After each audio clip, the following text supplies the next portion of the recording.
Psalm 36. Jumala muutumatu heldus. Jumala muutumatu arm. Laulujuhatajale Issanda sulase Taaveti laul. Üleastumise sõna on õelal tema südame põhjas.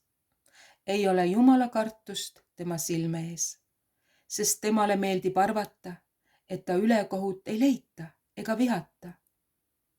Tema suusõnad on nurjatus ja pettus. Ta on lakanud targaks saamast ja head tegemast. Ta mõtleb nurjatust oma voodis. Ta jääb seisma teele, mis pole hea. Ta ei põlga kurja. Issand Jehova, sinu heldus on taevas ja su ustavus ulatub ülemate pilvedeni. Sinu õigus on nagu Jumala mäed. Su kohtuotsused on nagu suur ürgvesi. Issand Jehova, sa päästad inimesi ja loomi. Kui kallis on su heldus, Jumal, sellepärast otsivad inimlapsed pelgupaika su tiibade varju all. Nad saavad söönuks su koja küllusest ja sa joodad neid oma rõõmu joovastuse ojast. Sest sinu juures on eluallikas. Sinu valguses me näeme valgust.